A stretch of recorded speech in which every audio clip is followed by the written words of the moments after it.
Today we are reading The Wizard of Oz while my daughter draws. Chapter 1. Dorothy lived with her Aunt Em and Uncle Henry on a small farm in Kansas. Their tiny house stood alone on a large flat prairie. Dorothy had only one friend, her dog Toto. He was a small black dog who loved to jump and play. One day while Dorothy and Toto were playing, they heard the awful sound of a storm. The wind roared and the dust blew smoky circles in the air. Dorothy was frightened. Uncle Henry stopped working and shouted, "There's a cyclone coming. Run for the cellar." A cyclone is a terrible storm. Even little Toto wanted to run away. He jumped from Dorothy's arms, ran into the house, and hid under the bed. Dorothy followed him into the house. Then a strange thing happened. The house turned around and around. Then it rose through the air. Toto ran out from under the bed and barked loudly. It was very dark, and the house swayed back and forth. Dorothy held Toto in her arms and listened in the wind. She was frightened. Aunt Em and Uncle Henry were safe in the cellar. She was all alone. Hours passed. The house tossed and turned in the storm. Finally, Dorothy closed her eyes and fell asleep. After a long time, Dorothy woke up. Everything was very quiet. Bright sunshine came through the windows. Toto pressed his cold nose against Dorothy's face. "Where am I?" asked Dorothy. "What happened to Uncle Henry and Aunt Em?" She ran to the door and looked out at a magical land. All around her were beautiful green trees and colorful flowers. Tiny purple birds sang as they flew from tree to tree. Dorothy had never seen such a lovely place. Suddenly she heard a small voice say, "Welcome to the land of the Munchkins." Dorothy turned around, and there were 3 men and 1 woman standing in a circle. They were all the same size as Dorothy, but they looked like grown-ups. They wore hats that rose to a small point about a foot above their heads. Tiny bells tinkled when they moved. The men wore strange blue suits and had long white beards. The woman wore a long gown covered with stars. She made a bow and in a sweet voice said, "How can we thank you for killing the Wicked Witch of the East?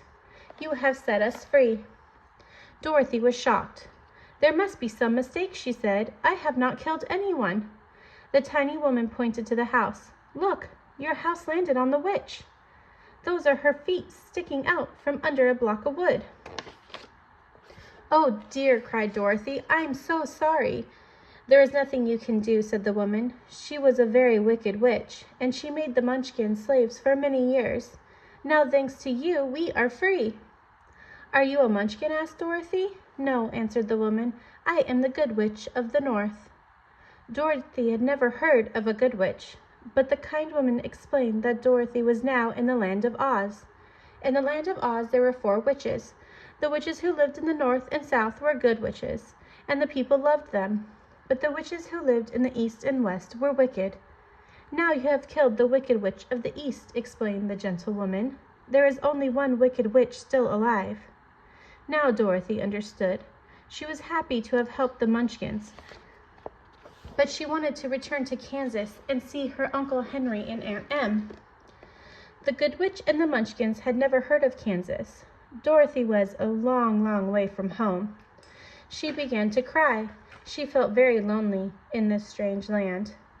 When the Good Witch saw that Dorothy was crying, she took off her cap and balanced the point on the end of her nose. She counted to 3. The cap changed into a slate. On the slate were the words, "Let Dorothy go to the Emerald City."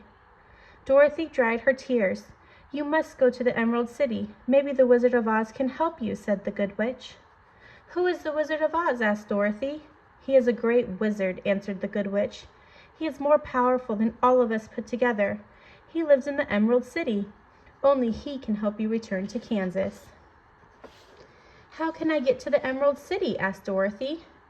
"You must walk," answered the Good Witch. "You will see a yellow brick road. Follow that road and you will find the Wizard of Oz." Then the Good Witch kissed Dorothy on the forehead. It was a magical kiss, and it left a round, shiny mark. It would protect Dorothy on her long trip. The Munchkins gave Dorothy the silver slippers that the Wicked Witch of the East had worn. They had a special magic, but no one knew what it was. Dorothy put on the silver slippers, waved goodbye to her new friends, and she and Toto began their journey to the Emerald City. Dorothy and Toto followed the yellow brick road for many miles. After a while, they stopped beside a big cornfield and sat down to rest. Not too far away, Dorothy could see a scarecrow. It was placed high on a pole, so it would scare the birds away from the ripe corn. The scarecrow's head was a small sack stuffed with straw. Someone had painted its face with eyes, a nose, and a mouth. It was dressed in a blue suit and wore old boots and a pointed blue hat. While Dorothy was looking at the scarecrow, she was surprised to see one of the eyes slowly wink at her. Then the figure nodded its head in her direction. Dorothy walked up to the scarecrow. "Good day," said the scarecrow. "Did you speak?" asked Dorothy. "Certainly," answered the scarecrow. "How do you do?"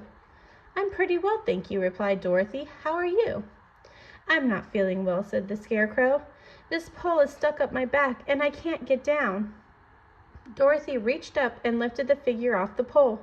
Since the scarecrow was made of straw, he was very light.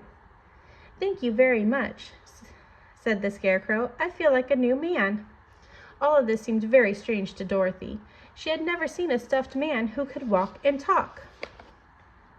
"Who are you and where are you going?" asked the scarecrow. "My name is Dorothy," she said, "and I am going to the Emerald City to ask the Great Oz to send me back to Kansas." But the scarecrow had never heard of the Great Oz or the Emerald City. Sadly, he explained to Dorothy that since his head was stuffed with straw, he had no brains.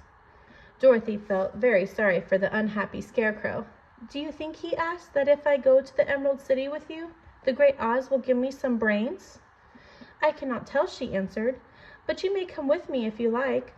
If Oz will not give you any brains, you will be no worse off than you are now." The scarecrow nodded his head in agreement and joined Dorothy and Toto on their journey to the Emerald City. After a few hours, the road began to get rough. Walking grew difficult and the scarecrow fell many times. But since he was made of straw, he never got hurt. Soon the daylight faded away and the sky grew very dark. Dorothy could not see at all, but the scarecrow said he could see in the dark just as well as in the light. Dorothy asked him to stop when he saw a house, for she was becoming very tired. After a little while, the scarecrow stopped. "I see a cottage built of logs and branches. Shall we go there?" "Oh, yes," answered Dorothy. "I am really very tired." When they reached the cottage, Dorothy fell fast asleep with Toto beside her. The scarecrow, who never seemed to sleep, stood in a corner and waited for morning. As the sun came up, Dorothy was wakened by an awful groan. The sound seemed to come from somewhere in the forest. Dorothy saw something shining not far away from where she stood. When she walked deeper into the forest, she saw a remarkable thing. Standing beside a large tree was a man made completely of tin. He held an axe in his hand. Dorothy looked at him in amazement. Did you groan?" she asked. "Yes," answered the Tin Man. "I've been groaning for a long time, but no one has ever come to help me." "What can I do for you?" asked Dorothy. "Get an oil tan and oil my joints," answered the Tin Man. "They are so rusty I cannot move." Dorothy ran back to the cottage and found an oil can. The Tin Man told her where to put the oil. In just a few minutes, the Tin Man was able to move. "How can I ever thank you?" he said. "I might have stood in the forest for years if you hadn't saved me. How did you happen to be here?" Dorothy explained that she, Toto, and the scarecrow were all on their way to the Emerald City to see the Great Oz. When she told him this, the Tin Man began to think. "Do you suppose Oz could give me a heart?" he asked. "The Wicked Witch of the East cast an evil spell on me as I was out here chopping wood. She turned me into tin and took away my heart." Dorothy thought for a moment. "Why, I think so," she answered. "It would be as easy as giving the scarecrow brains." So the Tin Man piled up his axe and his oil can and joined his new friends on their journey to Oz.